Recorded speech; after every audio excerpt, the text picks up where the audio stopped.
आदिवासी हितैषी सरकार कहने वाले आज आदिवासियों के साथ आपके चंपाई सोरेन की बात करेंगे, क्योंकि जो लगातार जयराम महतो के ऊपर और उनकी पूरी फौज के ऊपर टीका टिप्पणी करवाते हैं अपने चेले चमचों से। मैं उन लोगों को कहना चाहूंगा, झारखंड में जब इतना बड़ा आंदोलन छिड़ा है तो ये अपराध नहीं है, ये हक बात है, ये अधिकार पर बात हम लोगों ने किया है, हमारे लिए गुनाह की कोई बात नहीं है। और टाइगर जयराम महतो का सेना यदि उसके विरोध में अपने आवाज को बुलंद करने के लिए हुक्मरानों के खिलाफ में और ये दमनकारी कंपनियों के खिलाफ में यदि चरमपंथ आंदोलन की तैयारी करते हैं अपनी आवाज, और आज झारखंड नवनिर्माण की बात यदि हम लोग करते हैं तो जहां जयराम महतो के बलिदान की बारी आएगी, सीना खोलकर उसका भाई रिजवान अंसारी खड़ा रहेगा शहादत देने के लिए। ये हमारा परिचय, ये झारखंड की तस्वीर है। हमने कहा था कि हम वो मुल्क से संबंध रखते हैं जिसे सोने की चिड़िया कही जाती है, और हम उस प्रदेश के निवास करने वाले झारखंडी है जो पूरे विश्व के मानचित्र में इस मानचित्र झारखंड के मानचित्र का विशेष स्थान है। सिकंदर के शमशीर में वो ताकत नहीं था, सिकंदर के फौज में वो फौलाद नहीं था कि भारत के एक भी कंकड़ के माथे पर विराजमान हो पाए। अरे उतना तो छोड़िए, पूरी दुनिया के दौलत में वो ताकत नहीं था कि भारत से एक निकला हुआ हीरा, एक निकला हुआ पत्थर जिसे हम कोहिनूर कहते हैं, पूरी दुनिया में कोई ऐसी दौलत की ताकत नहीं थी कि उस पत्थर को खरीद सके, उस पत्थर को खरीद सके।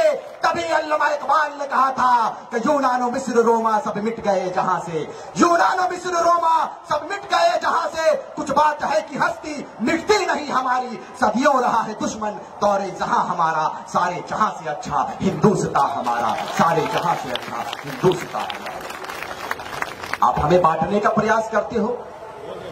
मैं जानना चाहता हूं अपने झारखंड वासियों से, लोकतंत्र के चौथे स्तंभ के माध्यम से इस बात को जानना चाहते हैं और उन हुक्मरानों से भी जानना चाहते हैं जो लगातार जयराम महतो के ऊपर और उनकी पूरी फौज के ऊपर टीका टिप्पणी करवाते हैं अपने चेले चमचों से। मैं उन लोगों को कहना चाहूंगा कि श्रीमान बताइए हमारा अपराध क्या है, हमारा गुनाह क्या है। हमारा अपराध यह है कि झारखंडियत के मुद्दों पर हम आगे आए हैं। हमारा अपराध यह है कि हम इलेक्ट्रो स्टील के खिलाफ बात किए। हमारा अपराध यह है कि हम टाटा कंपनी के खिलाफ में, उनके दमनकारी नीतियों के खिलाफ में बिगुल फूंकने का हमने काम किया है। उनके खिलाफ हम लोगों ने धरना देने का काम किया है। अपने मजदूर भाइयों के खिलाफ, अपने मजदूर भाइयों के उनके हक पर, उनके हुकूक पर, उनके अधिकार पर हमारे जयराम महतो और उनकी सेना ने बात किया है। यही अपराध है, यही अपराध है, यही अपराध है। तो मुझे बताइए कौन कौन इस अपराध को करने के लिए आगे आएंगे, बताइए मुझे आप। झारखंड में जब इतना बड़ा आंदोलन छिड़ा है तो ये अपराध नहीं है, ये हक बात है, ये अधिकार पर बात हम लोगों ने किया है, हमारे लिए गुनाह की कोई बात नहीं है। यदि ये अपराध है तो इस अपराध को हम तमाम झारखंड के लोग करेंगे। आप अपराधियों के श्रेणी में हम लोगों को रखने का काम कीजिए महोदय, हम लोग तैयार हैं। कम समय है। आदिवासी हितैषी सरकार कहने वाले आज आदिवासियों के साथ आपके चंपाई सोरेन की बात करेंगे, क्योंकि वो शायद यही इलाके से आता है, आपके बगल के विधानसभा से। मैं जानना चाहता हूं राज्य के यशस्वी मुख्यमंत्री महोदय,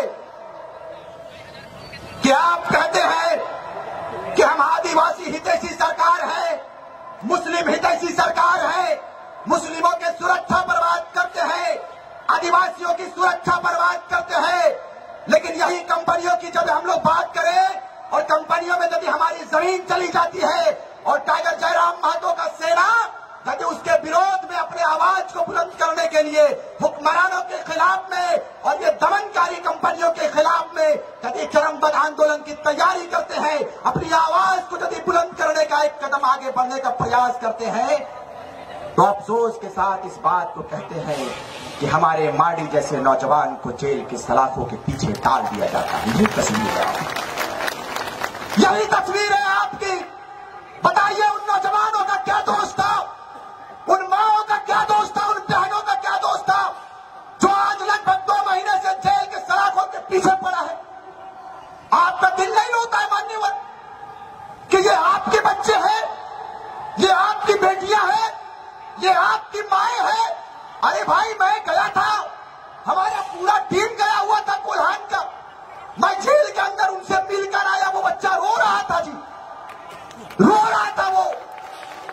तो बताइए इतना डर जयराम महतो की टीम से, इतना डर भाई क्यों ऐसा भय आ गया आपके, क्यों आ गया आपके अंदर? इसलिए कि आपको लूट लूट कर आदत था मान्यवर, आपको लूट लूट कर आदत था, लूट कर खाने की आदत पड़ी हुई थी। टाइगर जयराम महतो का सेना जैसे ही आगे आया, कंपनियों के अफसरों की बोलती बंद हो गई। यही जेबी कैसेस का परिचय।